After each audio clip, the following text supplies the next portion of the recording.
I'm going to start by basically letting them introduce themselves, give a little bit of a perspective on why they even are looking at quantum, and then B, what's their sort of feeling about where we are in the quantum movement at the moment.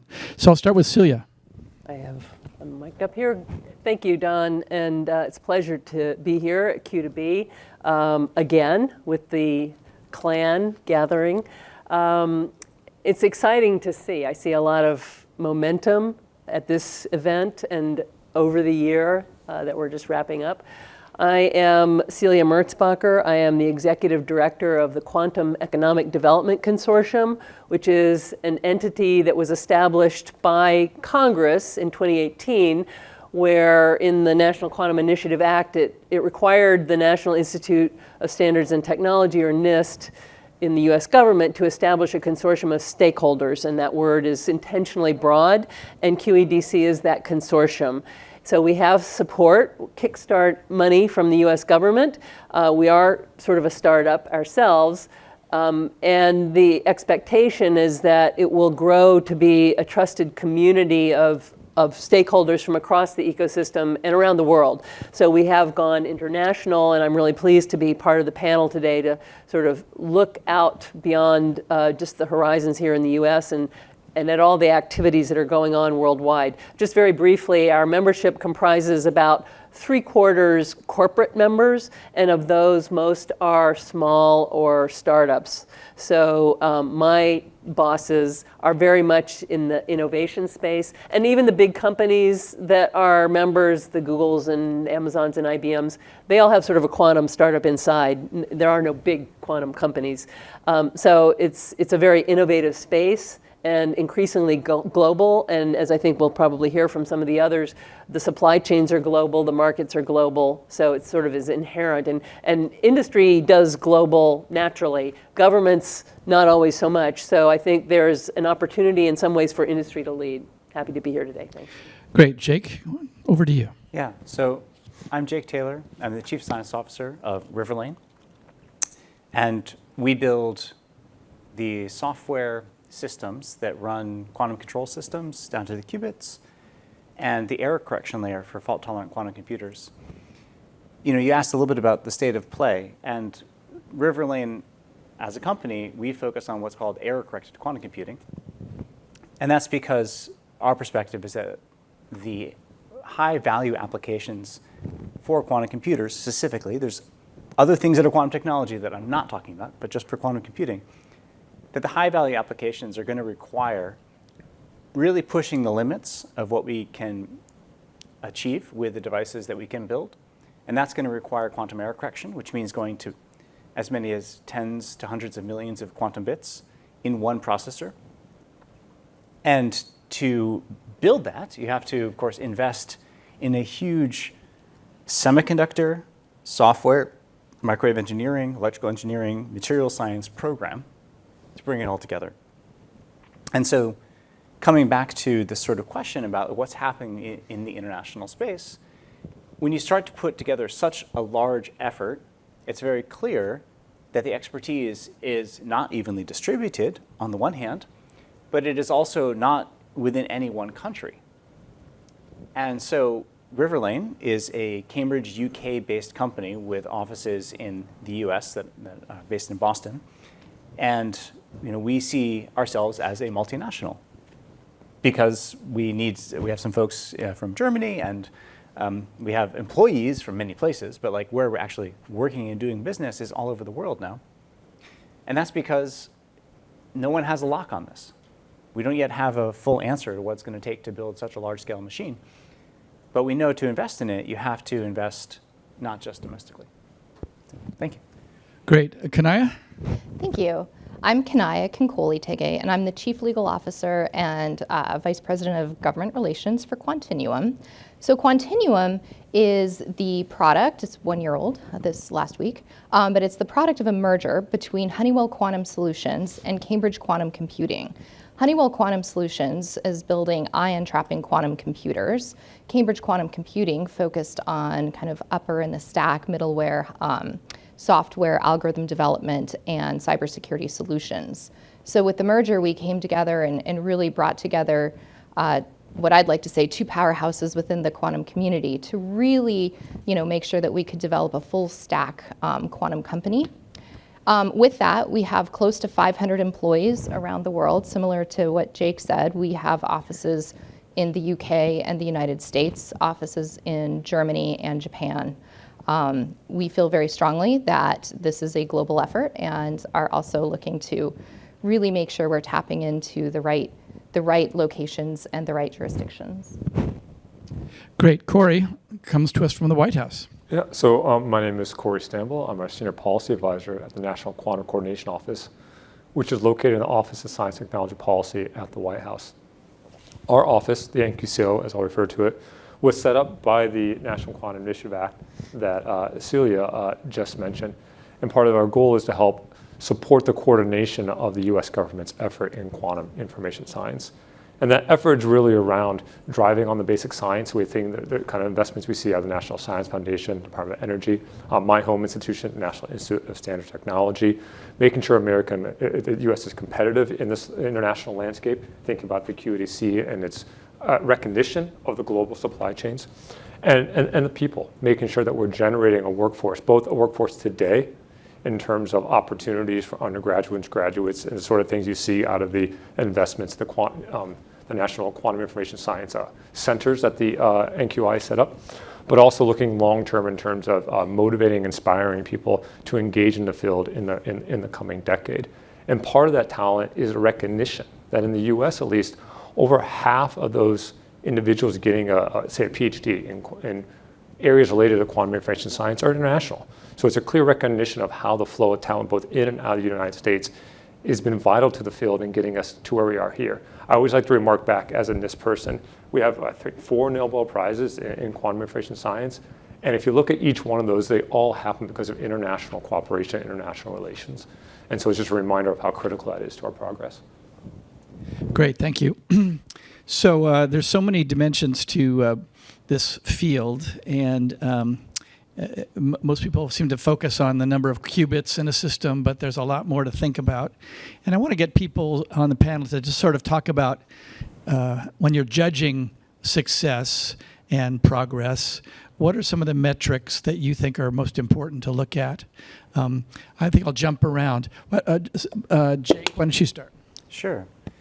So, I'm going to give you a perspective from a commercial quantum computing company, which is not all the perspectives, and I suspect you'll hear some others as we go.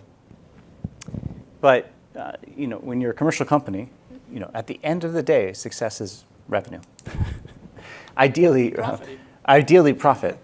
But more seriously, what we look at is, can you get to a cost per logical, so that's a high-quality quantum bit. I think you guys have your own vision of what that means. But a high-quality quantum bit, can you get that cost down to the point that the solution can actually make it happen, right? So for today, you can easily spend $100,000 and all of your infrastructure and equipment and other bits and pieces, and then the person who's running that thing per qubit for your system. We all know that's not where we want to end, right? And so for me, I look a lot at what are the choices that we make to keep the quality of the qubits very high, the integration of the systems good enough to do error correction, but all the other points of cost, how can we get that down from $100,000 to $100? I mean, if you want to scale, you got to do it. And so for me, I'm looking a lot at what are the things that drive those costs per qubit, because performance per logical qubit is, of course, something that we want.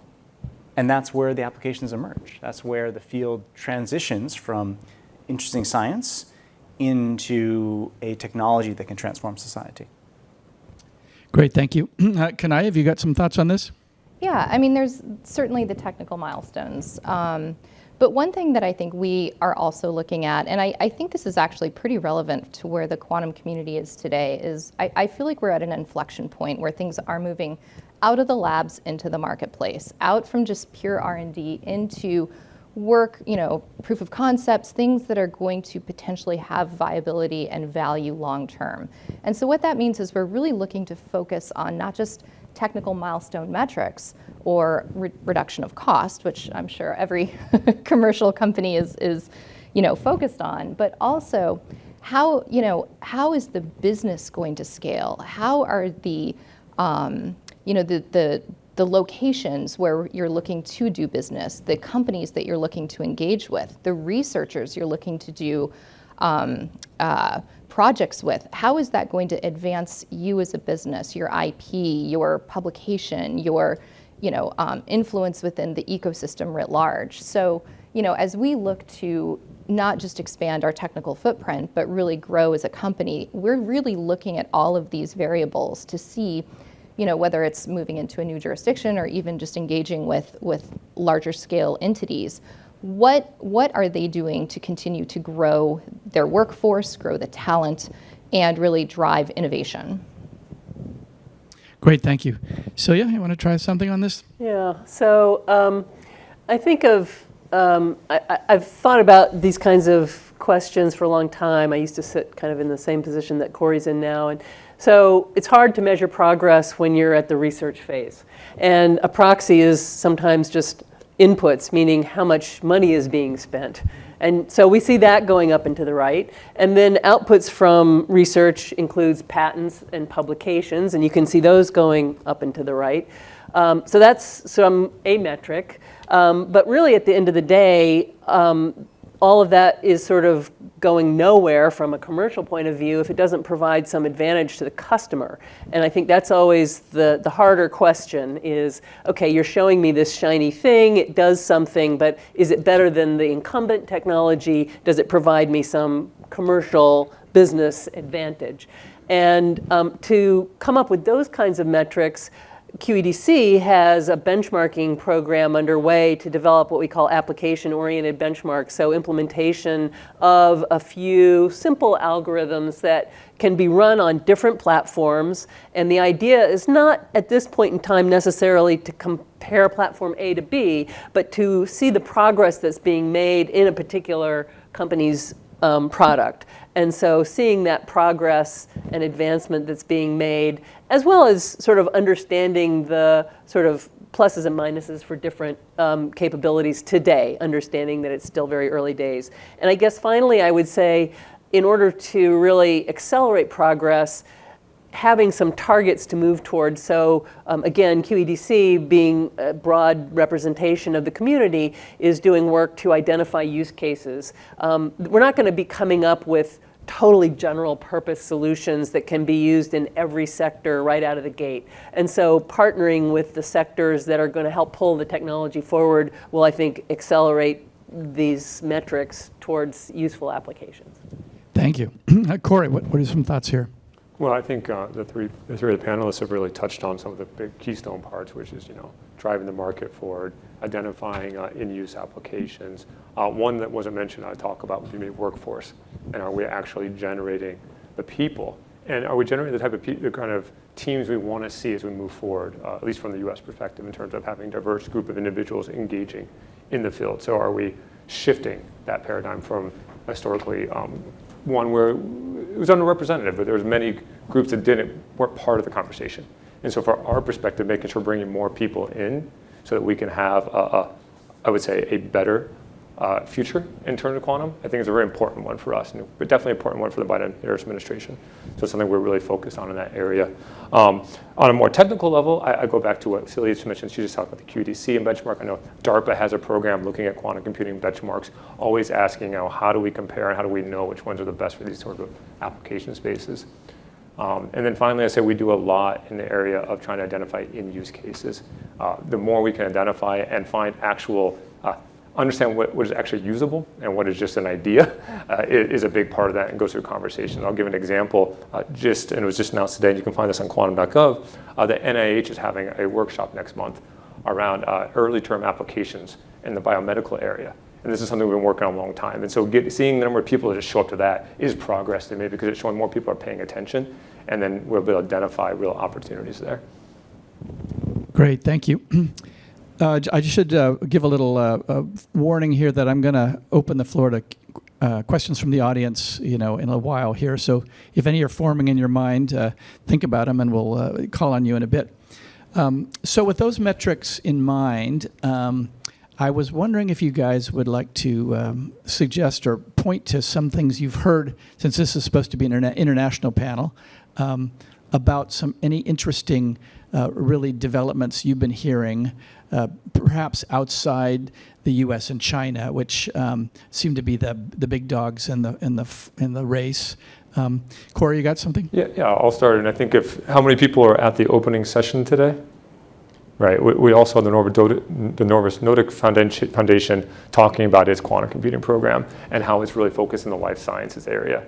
And that's their goal long term. So I think that's an interesting development to see that approach and saying we're not just looking to make a quantum computer, but we really want to focus on this space, which up to now has been maybe not as focused on in terms of an application area. So I think that's a really nice development. So I'll use that one and maybe pass it on. Who else has got something they've heard of? I can maybe mention, Yeah. Two different points. One, as you can tell, I'm obsessed with error correction. But in the world of quantum error correction, ETH Zurich and TU Delft, both demonstrated key aspects of building an error corrected system. These are large academic labs, right? But supported by this ecosystem in the Netherlands with a number of companies that build the supporting infrastructure, and in Switzerland with Zurich Instruments and others, and Finland playing a key role. Right? So there's this sort of elements, these pieces that we're seeing of progress in integrating larger scale systems. And then separately, the DLR, which is the German space organization, did a 200 million euro tender for building an ion trap-based computer.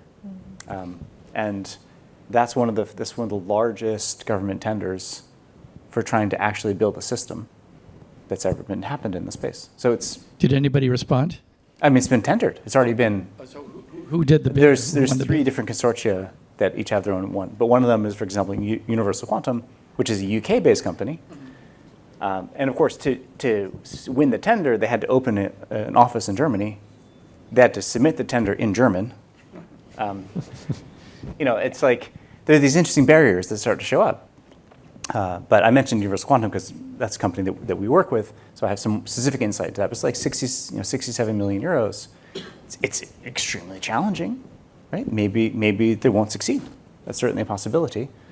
And the German government doesn't make it easy because you don't own any of the IP, and you have 100% liability for all partners. So it's just it's early days. I mean, there's not one of those shrink wrap things of your quantum diskette that says you absolve all responsibility for it. No? Okay. Work on it. But actually, I think what both Corey and Jake are touching on is something that I think we're seeing across the globe as well. And that is that certain governments, certain locations are really starting to be strategic about their funding, about how they want to advance their own technology, about how they're trying to build the workforce. It's not just kind of generic funding. They're really, really looking at certain problem sets or certain goals and then directing the funding there. And I think that really starts to show a level of sophistication that's moving beyond the labs, beyond the physicists, beyond the experts, and into more of the policymakers to at least understand the criticality of starting today to build out the infrastructure that's required to really become a quantum leader in the future. So Do you want to add something? Yeah, I just want to fill in a couple of blanks that I think we would be remiss if we did not include in this list. And those are some of our nearest and dearest allies. You did mention the UK finally, but Canada and Australia are also, I'd say, on a per capita basis among the biggest players. And they do all have sort of strengths that they're playing to, and indigenous industries that are the end users that might partner with those in-country capabilities. I have traveled a bit lately, and this is a space where it's not just an emerging technology. We sometimes, when we're here in Silicon Valley, focus on the technology, but this is one that has sort of national interest implications. We may touch on some of those. And so countries really don't want to be left behind and feel that it's still early and that even a smaller sized country can have, a seat at the table today and be part of the founding set of countries where this takes shape. And there's also, and you can see this in U.S. and statements probably by others, an overarching geopolitical environment that's encouraging collaboration. So I think that I often mention that quantum happens to be emerging into the world we live in today, and that will color and impact the development of the technology. Great. So let's switch over a little bit to the commercial players in this space. We have two of them here, and I'll let them talk about anybody besides themselves for this question. What are some of the, obviously there's some really big name companies in this space, including IBM and Intel, but I'm just kind of curious about, I just kind of want to hear about interesting startups around the world that maybe people haven't heard of that, could be, horses to watch in this race. Anybody want to throw out any names? Well, I feel like I've got it easy because Riverlane works with a lot of companies. Yeah. And so, we have... You're writing software for them. Well, or we are working with them and developing their control system. So one thing that's been really interesting to me has been looking at the advent of neutral atom computing. So, of course, caveat, I grew up as an atomic physicist, so I may be biased to enjoy atomic qubits. But if you look at Q-era, atom computing, cold quanta, Planck, and Pascal, these are all relatively recent. Remind me what that technology is. This is using individual atoms as your quantum bits. You hold them in place with light. So you use what are called either laser tweezers or optical arrays to make individual traps for each atom. And you then use lasers to manipulate the atoms and cause them to interact with each other to make your computer. And you don't need the big refrigerator. You don't need a dilution refrigerator. Everyone would love some refrigeration. But the point is mostly that it's the transformation from 0 companies working on it to 5 big efforts in a short period of time. That's what I find so interesting about it. And what countries were those players in? France, Germany, and the US. So, not coincidentally, they're all descendants of Bill Phillips and his team and his colleagues in France. But anyway, point being, It's a really interesting opportunity space, but it's mostly just pointing to the fact that the innovation ecosystems in these places can go from 0 to 50, as in 50 quantum bits, very quickly. And that's been, for me, interesting to see. Who else would throw out a name of a company or two? Oh, I wouldn't throw out a name of a company, but I would say, we've seen, the National Quantum Initiative Act was partially set up because you saw this growth of companies and the technology getting to a point where maybe it could turn into an actual product. But what we've seen since the launch of that, not only in the US, but around the world, is just the growth of companies, both at the quantum computing, as Jake just pointed out, but also a number of supply chain companies, all these supporting technologies. And it goes back to that point, I think, Celia, you made at the very beginning about this global network, this global supply chain. And you've seen this pop up all over the place. This is amazing. And the number of consortiums that's set up to support those number of companies. So that's just, going back to even to the previous question about metrics and stuff, just the growth there has been really interesting to see and understanding how that's been going on. Yeah. Celia, did you want to add something? Yeah, I do. And I want to shine a bit of a light on the less sexy, perhaps, enabling technologies or supply chain components that are not necessarily quantum, but are critical. So a lot of very specialized lasers, microwave and RF electronic components that have to sometimes operate in these cryogenic environments. Don't have those off the shelf today. Vacuum technologies. And all of those are suppliers of those, which are around the world, laser companies from Germany. One country we didn't mention, but maybe should, is Japan and South Korea. They have a history of manufacturing in the semiconductor space, can bring packaging capabilities and other manufacturing capabilities that I think are going to be very important. So there are a lot of associated technologies and companies that provide those as well. Great. So I'm going to ask one more, and then I'm going to open the floor up. We've kind of we had a couple of questions about academia and government, which I think we've kind of touched on in passing already. So I think I'll just, where the rubber meets the road in a lot of people's mind is who's got the most impressive quantum computer at the moment. Obviously, a very loaded and controversial question to ask, but would anybody, give an opinion on that? Well, You can make a case for yours. I mean, actually, I do want to go back really quick, though, to academia, because I do think we touched on it a little bit, and I am sidestepping. But I think we do a little bit of a disservice to talk about just the technical advancements of particular academic teams. And I did want to just take a moment, because I think one of the other things, and I forgot to mention for those at the beginning, I also sit as the chair of the law TAC for QED-C, and so I do have a lot of opportunity to engage with a number of different universities. But the reason I do this, and you'll notice in what I continue to talk about, is pulling it away from the technical researcher, and all due respect to every technical researcher and technical CEO sitting in the crowd today.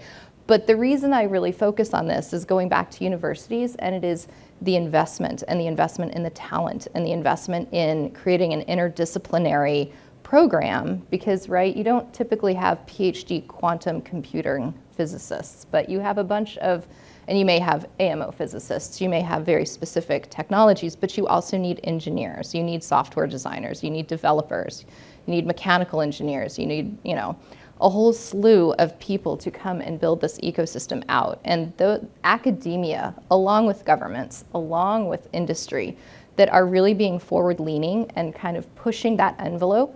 I just, like I said, yes, I'm sidestepping, because of course our ion trapping system is the best. But I really think it's important to drive that point home, because whether it's in 2 years, 5 years, or 10 years, we need to continue to make sure that the workforce that we have today, the students we have today, are prepared to walk into a company and be able to have a fundamental understanding of what they need to do to be successful in their role. And that comes from really developing a new curriculum around this field. And so 5 or 6 years ago, when I was first going, I guess it was right after 2018, and in QI, I was talking to a number of folks on the Hill. And one of the sentiments I was hearing from academia is, well, the physics department doesn't necessarily want to play with the computer science department, and trying to blend the curriculum. And you're not seeing that today. You're really seeing more and more groups starting to recognize the criticality of devising a curriculum that's going to prepare the next, the workforce, because these are hard problems, and it's going to take a long time for us to continue to advance, and we need to prepare the workforce. So That's sort of the ultimate cross-disciplinary field. Exactly. Anybody else want to talk about machines? I'll actually take it to a different tack on this. Oftentimes, when we think about quantum computers, there's my old boss, Carl Williams, many of you know, would often refer to as the atomic clock as like the first quantum computer. And we think about what happened in NIST in the 90s in terms of this work of Dave Weiland and Chris Monroe, and working on ions and working on basically improving atomic clocks, leading to pushing in quantum computing. So when I think about who's got the best quantum computers, I'm going to say NIST in terms of atomic clocks, since they have the best atomic clocks, and those are our first full quantum computers. So that's my way around answering the question. It's good to give a commercial for the government every once in a while. It's good. I can give a Go more ahead. controversial take, Good. which is that what I've been really impressed with recently has been some of the efforts coming out of USTC. And in particular, all of the large-scale quantum computers in the world that have been built to date have been built at companies, except the ones at USTC, which are a combination of academic and government. And China's ability to coordinate a disparate group of researchers, engineers, and the others to achieve this level of technical sophistication speaks to an amazing amount of success, in all honesty. And this is in China. Yes. Yeah. So I'm going to push back on the question, Go ahead. because I think as the title of this session indicates, it's sort of a race. But if it is, it's a marathon and not a sprint. And it's really hard to say who's going to win a marathon at the 1 mile mark, which is closer to where we are than the finish line. So I think it's sort of, to be determined. You can see who's ahead at any given time, perhaps. There's a reason why there are multiple technologies being invested in and explored, because no one technology has all the answers today. And there are a lot of very hard problems to be overcome with all of them. And so the jury's still out.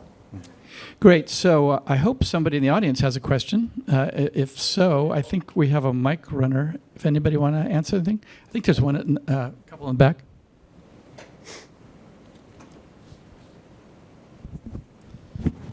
Hi, I'm Brian Wong with the Next Big Future. So I had a question for Jake. You discussed the non-quantum computing applications. So all of them, the neutral atom, cold quantum, looking at better quantum clocks, quantum RF and that kind of thing, quantum sensing. Do we think that those are going to achieve the commercialization? Because that would give you the staying power for the marathon you're talking about, if you actually have revenue. So that's a great question, and I will say it relates a little bit to what Corey was mentioning as well, which is that the reason that we were able to turn from ion-based atomic clocks to ion-based quantum computers is exactly because of the efforts to make better clocks being supported by a commercial environment where you can sell atomic clocks, government need to have atomic clocks in space. Those are all big drivers. And that's also true for the neutral atom cases. So I do think that the continuing and burgeoning industry of using quantum systems for sensing specifically has a lot of interesting improvements that are being filtered into the quantum computing ecosystem. But I'd like to call it two other ecosystems that are also being big drivers. So second one is the wireless industry. And that is because by a circumstance of fate, all of our best qubits tend to operate in the same frequencies as your cell phone. And so there's, like when you're doing science, you're always looking for these things where the things available to you sort of by happenstance, right? And well, of course, that's how we discovered the cosmic microwave background, because we happen to be looking there for technological reasons. So it's not just quantum technologies and their development that is enabling the future and sustaining power. It's actually other technologies where there's unexpected overlaps. And then the last is, as I just mentioned, is in networking, quantum and classical networking. And there's the sort of, I've used to call it the science fiction future for these fields, is actually internetworking devices at the quantum mechanical level. And that science fiction is actually turning into science. And it's been amazing to see over the last several years. But I agree. If you have a sustained market that requires a substantial R&D improvements in your tech, you can see those benefits in ancillary agent or auxiliary spaces. And I'm looking forward to more of that. Great. I think we had another question back there. I just want to add to your answer. For those of you who weren't there, the pitch competition that just preceded this panel, the people who made the presentations there were 6 of them, did a really good job of talking about those sort of milestones or nearer term applications and technologies and products that would ultimately lead to their much larger and longer time frame markets and products. So I think there's a general, don't just take it from us. I think that is recognized pretty generally. And I'll just to finish, just to cap it off, just last spring from in the US government, we released a report on quantum.gov called Bringing Quantum Sensors to Fruition, because we recognize that for our perspective, US government, that is the near-term application. And doing that will enable everything else. So it's recognized, I think, by everybody that that's the right play. Cool, thanks. Chris, did you have a question? They answered it, actually. Okay. I was going to ask that question, but Brian beat me to it. Okay, there's no one. I have a related question to that question. We hear a lot about investing in quantum computing and software, but why do we never hear about companies investing in sensors? About like is it not as sexy? Why is there never that much of a discussion around that? I'm just. You mean or is it quantum because of- sensors or Quantum sensors, Oh, yeah, quantum that- sensing, or is that just because the government is already investing enough in it? I just never hear anyone talking about, oh, look at this great quantum sensor I investment. think it's less likely to be a unicorn. That's my answer. That's a fair point. Yeah. Yeah, that's it. Yep, less money to be made. Okay. I would Thank you. add to that just a little bit, that quantum sensors are entering a mature marketplace. That is to say that there are classical sensors or non-quantum limited sensors that are already operating that market space. And so finding disruption there is more challenging. But if you dig around a little bit, you'll find there's actually quite a lot happening. But yeah, not unicorns. It's just not being talked about. That's what's there is a ton happening. It's just not. It's actually, yeah, it's not in the Silicon Valley press. You'll hear about it when you hear about medical news, because that's the most dominant application right now. It also doesn't help that this is a quantum computing conference, so it's a little downplayed. Yeah. Hi, I do have a question after. How much time do we have, Don? I think we got 5 minutes. Okay, the question will be less than 5 minutes long. Okay. This might be kind of a silly question, but I don't know. It occurred to me, are we ever going to see a quantum computer in our homes? Are we going to see a unit that runs that high of a power of computing in our homes on a widespread level, project way out? Do you think this is possible? So I'll take the snarky answer, which means you can buy a TV from a certain company and it comes with a quantum processing unit in it. Now, you have to define exactly what a quantum computer is and all those metrics. That's the problem. But no, but more seriously. I have an answer. I'll give you an example application of quantum computers which would lead to that outcome. And that is if someone comes up with a really neat game that requires solving some quantum mechanics in the game. And that would drive small-scale quantum computers in your computer. But you couldn't do it streaming? Yeah. Do you need it like on your property? You know, I don't know. How expensive is your computer? It depends on the economics of it. But it's a Because, scenario. cloud first, there is a real difference between the way that classical computing rolled out pre-cloud. And so there's reasons why it may not happen, I suppose. But, I mean, here's another question. Will there be a future when you have like no computer in your house? Because it's just on all your the phone cloud. and everything is in the cloud, yeah. But another way to look at it is you don't have a high-performance computer sitting in your house. You might have a computer. So the question is, what scale? You talked about, a fault-tolerant computer. Probably not, but exactly what it is. A quantum technology? Absolutely, there's an opportunity for that to be in your house in different ways. I mean, you've seen this in some companies putting little chips in a phone. Exactly where the line is, that can be debated, but it can be done. There is one other application, which is a well-known application, which is called quantum money. And I wouldn't have thought this 10 years ago, but now I've lived through crypto. So, you can make a cryptocurrency, an actual cryptocurrency that's fully secure using long-term quantum memories in quantum computers. And so if that actually becomes, a post-apocalyptic scenario where we still have quantum computers, but we don't have governments, then it might really, that might be a thing. I don't know. If I were a science fiction author, I might write that. I think we had one more question out in the back there.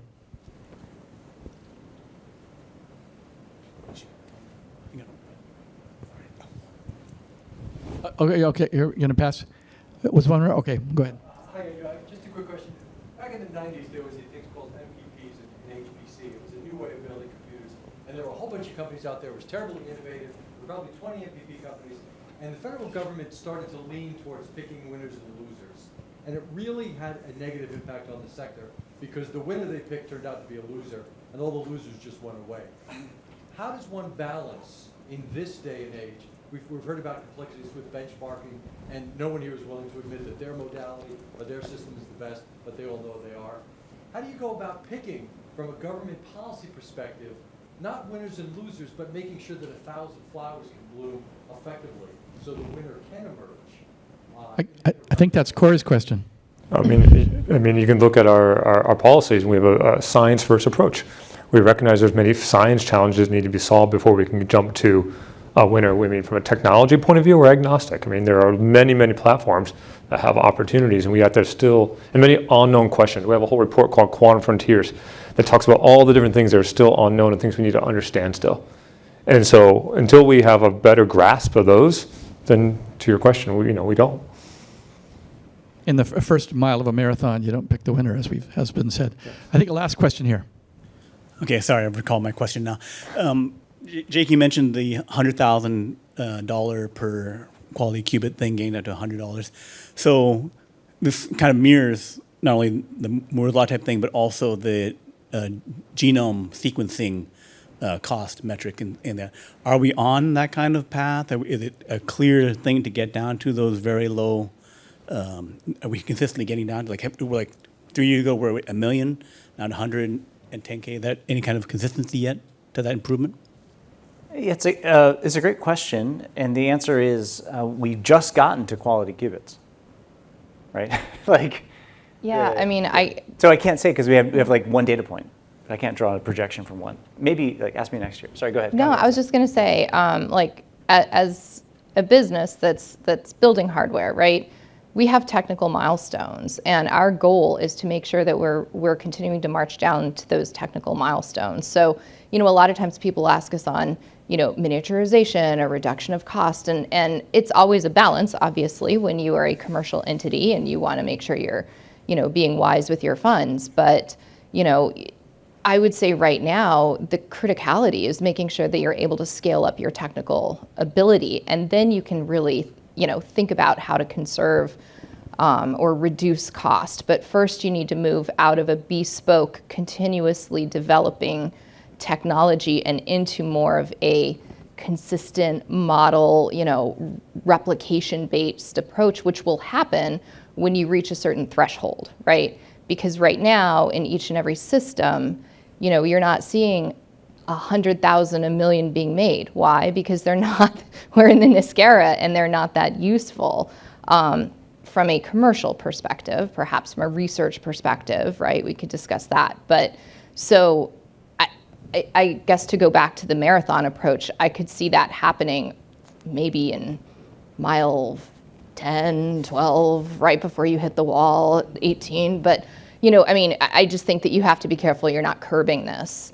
And just to put it in perspective, right, when you look at suppliers, we touched a little bit on suppliers. These suppliers, by and large, are not supplying millions of widgets in a highly developed field. They are providing semi-bespoke, maybe 100 widgets a year, and those widgets aren't meeting the needs from a commercialized perspective today, right? They were intended for R&D. So there's a lot of advancement that needs to be happening. So again, I think it's a little bit more complex than just a reduction of cost associated with advancement of the technology. I think we're going to have to leave it there. I hope you will thank my guests for a good panel.